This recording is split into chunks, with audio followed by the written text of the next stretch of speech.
السلام علیکم کوہ نور، میں ہوں آپ کی ہوسٹ ارم صفدر۔ خوبصورت دن کا آغاز ہو چکا ہے، امید کرتے ہیں آپ سب کا یہ دن بہت اچھے سے گزرے۔ آج 5واں روزہ ہے، آپ تمام لوگوں کو 5واں روزہ بہت بہت مبارک ہو۔ ہم کتنے خوش قسمت لوگ ہیں کہ اللہ تعالیٰ نے یہ اتنا بابرکت مہینہ ہمیں ہمارے نصیب میں کیا، ہم اس مہینے میں روزے رکھ سکتے ہیں، اللہ کو منا سکتے ہیں۔ یہ رمضان بیسیکلی ہے کیا؟ روزے کا مقصد کیا ہے؟ کیا بھوکا رہنا ہی روزے کا مقصد ہے؟ بالکل ایسا نہیں ہے۔ آپ دیکھ سکتے ہیں آج میرا گلا بھی بیٹھا ہوا ہے، اس کی ریزن یہ ہے کہ آپ افطاری میں ٹھنڈا پانی نہ پیجیے، کیونکہ میں نے پیا ہے، اس کی وجہ سے آج میرا گلا بھی بیٹھ چکا ہے۔ لیکن کیونکہ مجھے اپنی ذمہ داریاں پوری کرنی ہے، اپنا شو بھی کرنا ہے، آپ سے ملنا بھی ہے، لائیو بھی آنا ہے، تو جناب اسی کے ساتھ، اسی گلے کے ساتھ آج مجھے قبول کیجئے۔ آج ہم بات کریں گے روزے کے بارے میں، کیونکہ جیسے ہی وائرس جس سے ہم انکار نہیں کر سکتے، جس کے کیسز ڈے بائی ڈے بہت زیادہ ہو رہے ہیں، جیسے کہ پاکستان میں آج جو صبح تک کیسز کی تعداد تھی وہ 14,885 تھی، اور 24 گھنٹے میں جو ریکارڈ کیے گئے وہ 806 ہیں، جبکہ پہلے جو کیا ہو رہا تھا، پہلے کچھ دن پہلے جب 24 گھنٹے میں جو ریکارڈ کیے جاتے تھے یا رپورٹ ہوتے تھے وہ کیسز 50، 100، 150، 200، لیکن اب تعداد زیادہ ہو گئی ہے۔ کیا وجہ ہے؟ کیونکہ ہم احتیاطی تدابیر کو نہیں اپنا رہے۔ اگر لاک ڈاؤن میں توسیع ہوئی، تھوڑی سی نرمی بھی کر دی ساتھ ہی انہوں نے، تاکہ آپ اپنی زندگی کی جو ضروریات زندگی کی جو چیزیں وہ لینے کے لیے باہر جا سکیں، اگر بہت ضروری کوئی کام ہے اس کے لیے بھی باہر آ جائے۔ لیکن ہم نے کیا کیا؟ ہم نے اس کا ناجائز فائدہ اٹھایا۔ ہم ایک بائک میں 4 لوگ سوار ہوئے، ہم لوگ باہر نکل آئے کیونکہ ہم گھروں میں بور ہو رہے تھے، ہمیں کرنے کو کچھ مل نہیں رہا تھا۔ اس وجہ سے ہم نے احتیاطی تدابیر کو نہیں اپنایا۔ کہیں نہ کہیں یہ کیسز اس لیے بھی زیادہ ہو رہے ہیں۔ لاک ڈاؤن میں توسیع اس کی ریزن کیا تھی؟ کہ کیونکہ ضروری تھا، کیونکہ آپ دیکھ رہے ہیں کیسز زیادہ ہو رہی ہے۔ اگر لاک ڈاؤن نہ کیا جاتا تو یہ تعداد بہت زیادہ ہو جاتی۔ لیکن نرمی کیوں ہوئی؟ کیونکہ تھوڑی نرمی دینا اس لیے بھی ضروری تھی کیونکہ ضروری کاموں کے لیے آپ کو باہر بھی آنا تھا۔ لیکن اس کے ساتھ ساتھ میڈیا نے اپنے فرائض پورے کیے، آپ کو اویئرنیس دی۔ ڈے 1 سے جس دن پہلا کیس ہوا تھا پاکستان میں، تب سے لے کے ہم لوگ آپ کو بار بار اویئرنیس دے رہے ہیں کہ احتیاطی تدابیر کیا ہیں، آپ نے کیسے اپنانی ہے۔ کوئی لمبا چوڑا کام نہیں ہے، کوئی مشکل مشقت کرنے والا کام نہیں ہے، آسان سا کام ہے۔ اپنے ہاتھ دھونے ہیں 20 سیکنڈ تک، آپ نے ماسک کا استعمال کرنا ہے۔ اگر آپ کو فلو ہے، آپ کو کھانسی ہو رہی ہے، کف ہو رہی ہے، تو آپ ماسک کا استعمال کیجئے تاکہ آپ کے جو جرمز ہیں وہ دوسروں تک نہ جائیں۔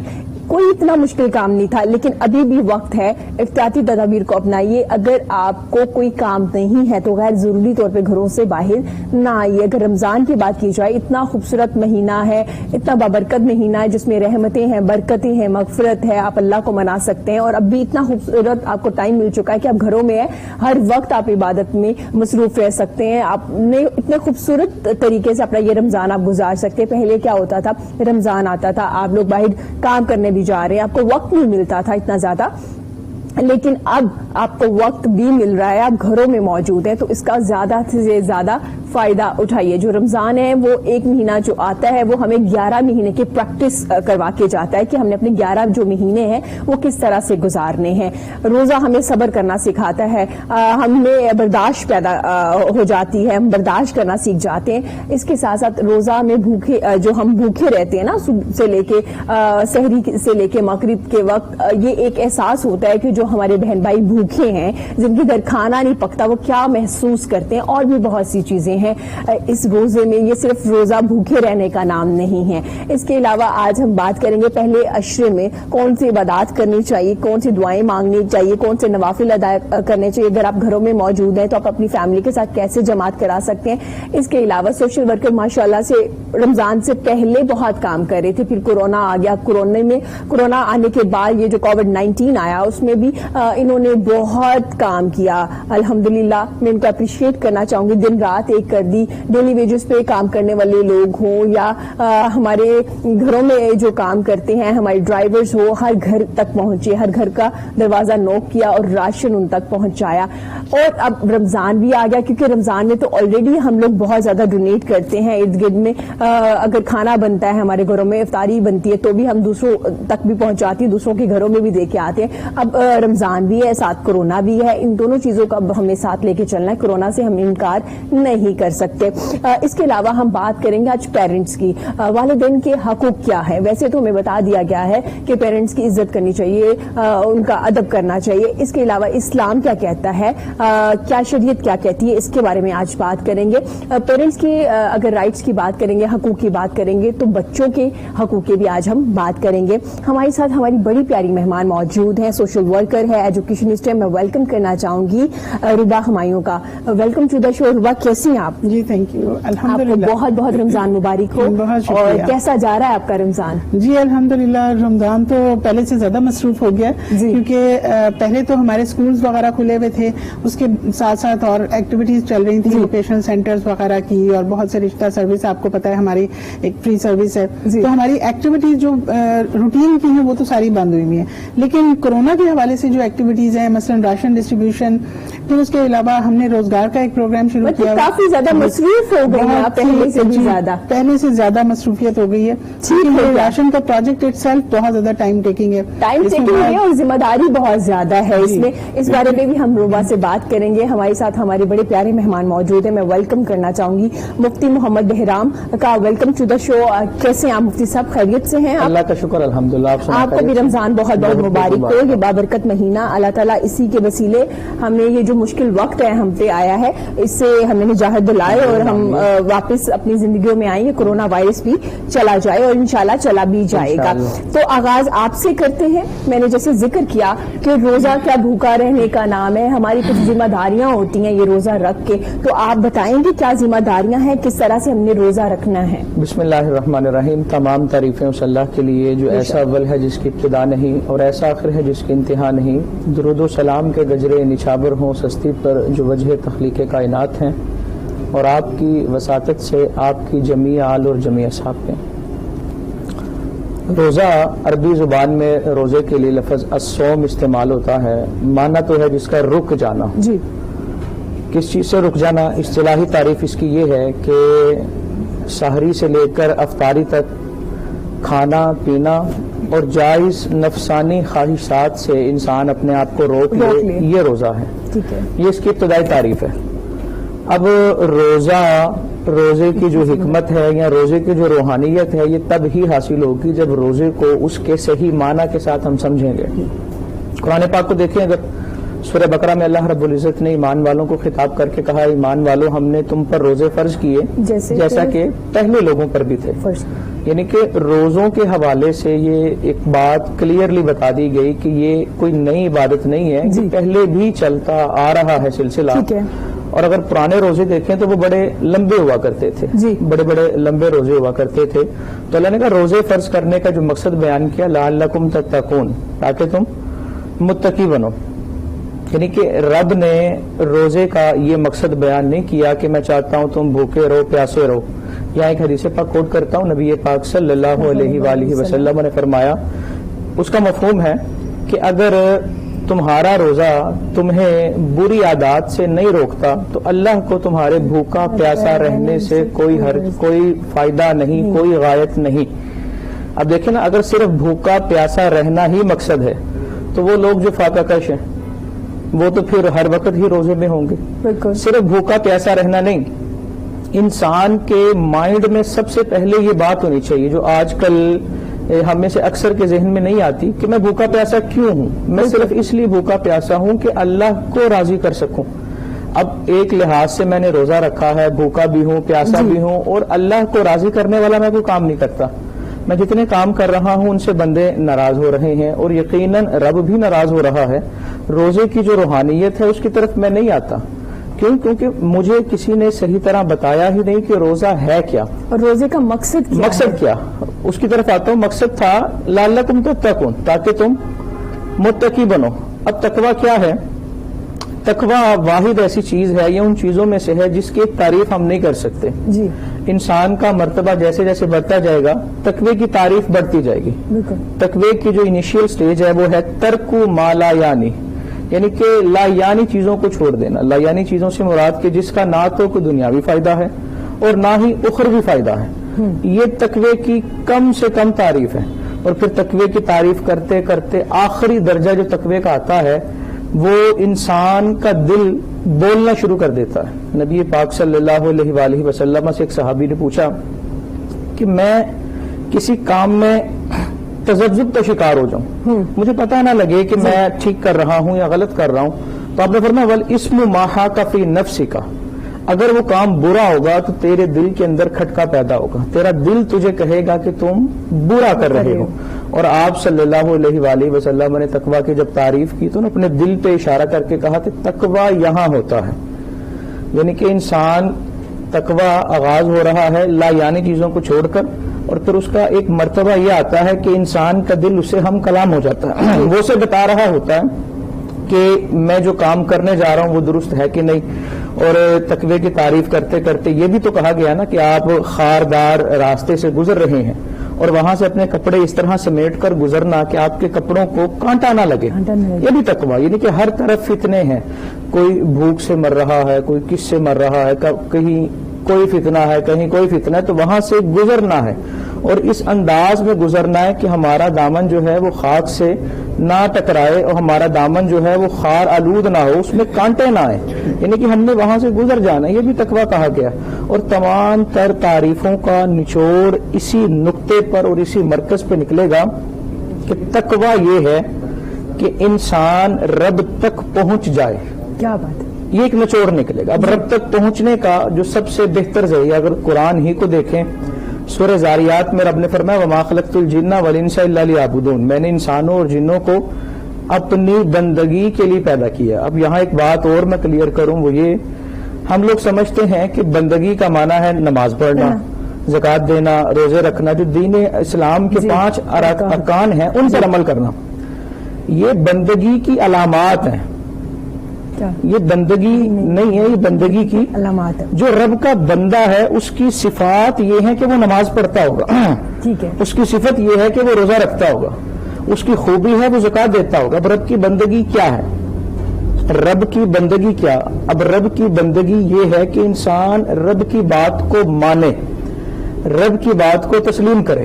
رب کی بندگی یہ ہے کہ ہم مسلمان ہونے سے پہلے ایک انسان ہیں, اور مسلمان ہونے سے پہلے بطور انسان ہمارے کچھ حقوق ہیں, ہمارے کچھ فرائض ہیں. جو اس بات کو مان لے گا, تسلیم کر لے گا, جسے اس بات کی معرفت ہوگی, وہ بندگی کی پہلی سیڑھی پر اپنا قدم رکھے گا. رب کی بندگی اور جو نماز, روزے, زکوٰۃ یہ ہیں, اس سے انکار نہیں ہے, بلکہ جو انکار کرتا ہے وہ گمراہ ہے. لیکن یہ بعد والے معاملہ دیکھیں نا, نبی پاک صلی اللہ علیہ وآلہ وسلم نے جب اپنے صحابہ سے پوچھا کہ دین کیا ہے, تو تمام کی باتیں سننے کے بعد آپ نے جو دین کی تعریف کی اس میں یہ نہیں کہا کہ دین کی بنیاد 5 چیزوں پر ہے. وہ دین کی بنیاد 5 چیزوں پر ہے, لیکن دین ہے کیا؟ آپ نے صرف ایک لفظ, کیونکہ آپ کو اللہ نے نا جوامع الکلم عطا کی. جوامع الکلم کا معنی کہ ایسا معجزہ, یہ نبی پاک کا معجزہ ہے کہ لفظ تو تھوڑے ہیں لیکن ان کے اندر معنی کے سمندر ہیں. آپ نے صرف ایک لفظ کہہ کے دین کی ایسی تعریف کی کہ آج تک اس کی تشریح مکمل نہیں ہو سکی. آپ نے کہا دین النصیحت, کہ خیر خواہی کا نام دین ہے. کیا بات ہے, کہ جو آدمی خیر خواہ ہو گیا وہ دین کی پہلی سیڑھی پر اس نے اپنا قدم رکھ دیا ہے. خیر خواہی کسی بھی انداز سے ہو سکتی ہے. ایک شخص آیا اور آ کر اس نے کسی نا سواری کا مطالبہ کیا, اور آپ نے کہا سواری تو اس وقت نہیں ہے. ایک صحابی اور کھڑے ہوئے, انہوں نے کہا کہ میں ایک شخص کو جانتا ہوں, جہاں یہ جائے گا تو اس کا کام ہو جائے گا, اس کی مطلوبہ چیز اسے حاصل ہو جائے گی. وہ چلے گئے تو آپ صلی اللہ علیہ وآلہ وسلم نے فرمایا الدال علی الخیر کفاعلہ, کہ جو نیکی تو نہیں کر سکا لیکن اس نے ایسا رستہ بتایا جہاں پر نیکی ہو رہی تھی تو اسے بھی نیکی کرنے جتنا ثواب ملے گا. کیوں؟ کیونکہ اس نے خیر خواہی کی ہے. تو دین نام ہے خیر خواہی کا, بھلائی کا. اور خیر خواہی تب ہی ممکن ہوگی جب ہم کسی کے دکھ کو اپنا دکھ سمجھیں گے, کیا بات, کسی کی تکلیف کو اپنی تکلیف سمجھیں گے. جب تک ہم ہماری کیفیت یہ نہ ہونا کہ دریا کے اگر اس پار کسی مسلمان کو کانٹا چبھا اور دریا کے اس پار مسلمان کو اس کی تکلیف محسوس ہوئی ہے تو یہ خیر خواہی ہے. اگر ہم پڑے رہیں کہ اسے چبھا ہے مجھے تو نہیں چبھا, تو چبھتا ہے تو چبھتا رہے, یہ دین نہیں ہے, یہ اسلام نہیں ہے. نبی پاک صلی اللہ علیہ وآلہ وسلم نے فرمایا کہ سارے مسلمان جسد واحد کی طرح